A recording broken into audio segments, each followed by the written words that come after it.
And I've just put it on. It's recording now. Oh, okay. Where are we going, Philip? We're going this way. To where? That thing in the distance. What is it? It's a temple of some sort. No, it isn't. It's a shrine. I've been on holiday to all sorts of temples and shrines, so might as well make a video telling you about it. The holiday started off in Japan, which was awesome, and everybody there is super genuine and polite, and it felt really nice and safe. It's a special place, and is a culture to be protected at all costs. They even know how to queue properly. Just like we do in England, only here if someone pushed in, we'd all get angry and give them judgmental looks. But I imagine Japanese people would all just feel a bit sad about it. They're that nice. At one point I went up to pay the bill and the worker saw me coming, dropped what he was doing and sprinted across the shop to reach the till before I could get there. In McDonald's we got handwritten notes. Even the deer there are polite. Well, mostly. The only thing I could fault about Japan is the food. If you like fish, then it's great, but if you prefer the taste of chicken or maybe to not have meat at all, then you're going to be left disappointed, because a lot of the stuff here is tasteless, slimy, jelly-like material, and the stuff that does have a strong taste tends to be some sort of fish. And it became a dank meme that every meal was a game of where's the fish hidden? Sometimes it's a chunk of octopus embedded inside, other times it's the flavouring of the soup itself. It will get you at some point when you expect the taste of something only to get something else, and for that something else to be fishy. Oh, and if they offer you sprinkled onion, it's actually fish flakes. Something tells me that sushi lovers are going to take offence to me not liking everything tasting of fish, believing I'm somehow proud and happy about not having enjoyed the food on my holiday. But I did at least try everything. I even went to a tuna market at like 5 in the morning, and a fish tasting tour. But if you eat stuff and conclude you don't like it, then why force it? And we found McDonald's to be a very handy fallback option for when we couldn't stomach another meal that was probably going to end up being some sort of fish again. Japan is one of the tidiest places in the world, and yet they have no bins. To eat in public, other than in a restaurant, is frowned upon, which made it difficult for us when we were on the move so much. So as if we eating at McDonald's wasn't bad enough, a lot of our food came from corner shops when waiting for the next mode of transport to arrive, and it turns out that Japan doesn't believe in sandwiches, or anything that's particularly filling in any way. The only thing like sandwiches that they have are these light, toasty things that are more air than substance. So I think I know how people in Japan remain so thin. They inhale their main course and then snack on very small chocolate bars throughout the rest of the day, of which there are many there. They do have all kinds of different flavours of Kit Kat, and they're all nice. Not like it is here where you get a lime flavoured thing that's just a hint of lime but not enough for you to really know what it is without being told.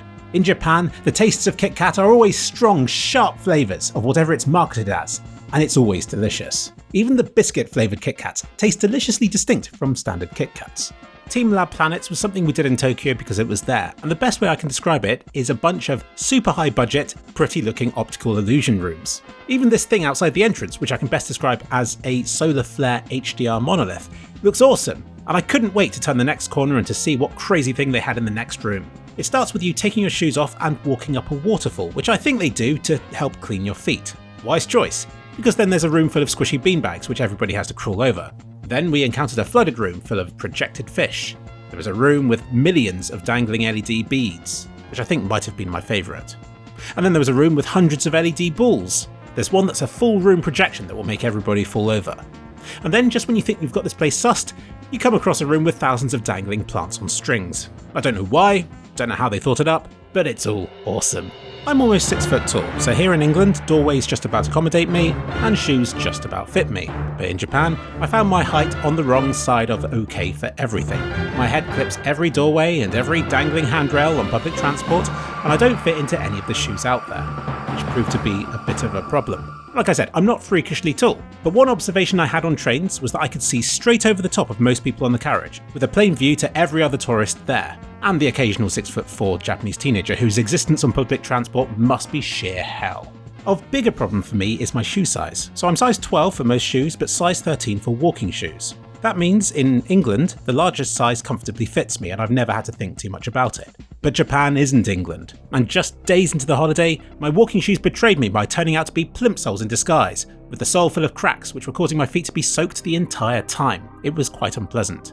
And to my horror, the largest shoe size in Japan is a good 2 sizes smaller than it is in England, and we were shooed on from shoe shop to shoe shop until I eventually found one that had a single pair of shoes big enough for me to fit into.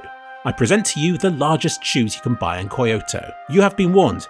Make sure your footwear will survive. I grew up with 80s consoles, but none of the popular ones, yet even I felt nostalgic wandering about and looking at all the old games and consoles everywhere. There are pros training on every kind of arcade machine you could find. These buildings go up floor after floor, with the games getting progressively more hardcore until you reach the top, which is where all the seasoned veterans hang out, pulling off moves you'd think would be reserved for competitions. We went somewhere that would draw whatever you wanted into a coffee, so I of course chose VV and spent way too long just admiring it and not wanting to drink it. And it was worth it because the barmaid told me that Final Fantasy IX was her favourite Final Fantasy II, which nobody in England would ever say. We had to get one of Fluffykins, and they masterfully got her manky eye absolutely right as well. England continues to delay and to hinder their high-speed train network, but Japan has got their bullet train all set up and it's fantastic. It's like a spine through the country that you jump on, and within an hour or so you're wherever you want to be.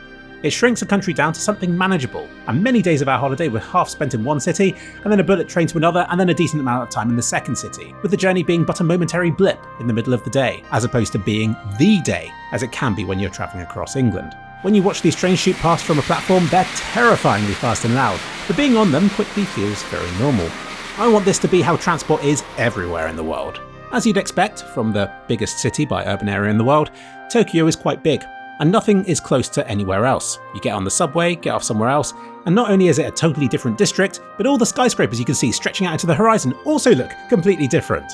And all these different districts are still considered central areas. It's a massive place. Despite its size, Tokyo lacks any really impressive tall buildings, but it does have the Skytree, which, yes, it is massive. It's kind of like the third tallest structure in the world.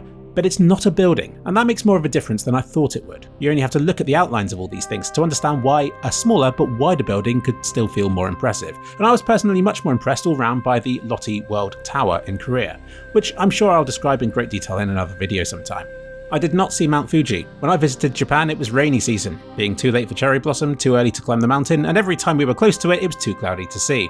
And to add further insult to injury, all the cable cars were closed due to the weather, so we had to walk over the volcano instead, and still not see Fuji.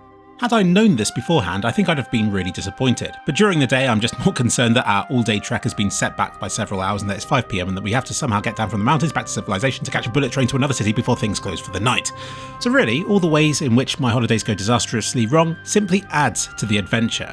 Kind of like how I got food poisoning in Morocco. It didn't ruin the holiday, it became the holiday. And it leaves me with a great story to tell, even if at the time I might have wanted to die.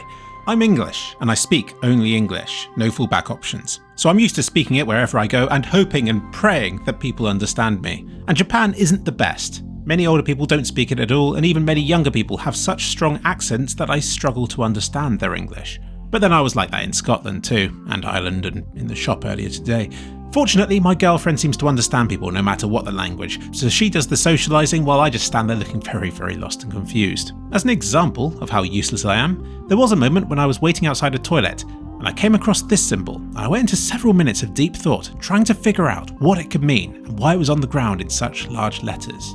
The Japanese like to add faces to inanimate objects and mascots to everything, and I can't help but fall in love with the seemingly randomly generated and pathetically pitiful creatures that you can buy as plush toys everywhere. These tapioca balls were too hard to suck, so were left over in a milk teacup. They are a bit cynical. Black tapioca is more devious and cynical than the other tapioca. Yama is a small mountain that pretends to be Mt Fuji out of admiration. Fried shrimp tail was left behind for being too hard to eat, but is good friends with tonkatsu, who is a leftover part of fried pork cutlet. The pink spot is 1% meat, the rest is 99% fat. And my favourite? Optimistic weed, who dreams of being in a bouquet someday. As for the anime, I don't know any of them, so it was kind of wasted on me, but a lot of the stuff was raunchy. You just wouldn't expect it from such a quiet, polite nation of people. Or maybe you would. Still, Japan has left me really impressed. I'm sure it's different if you live there, but from a visitor's point of view at least, it's among the most pleasant countries we've ever been, and I could genuinely see myself moving there, were it not for the language barrier and all that sick filth everywhere.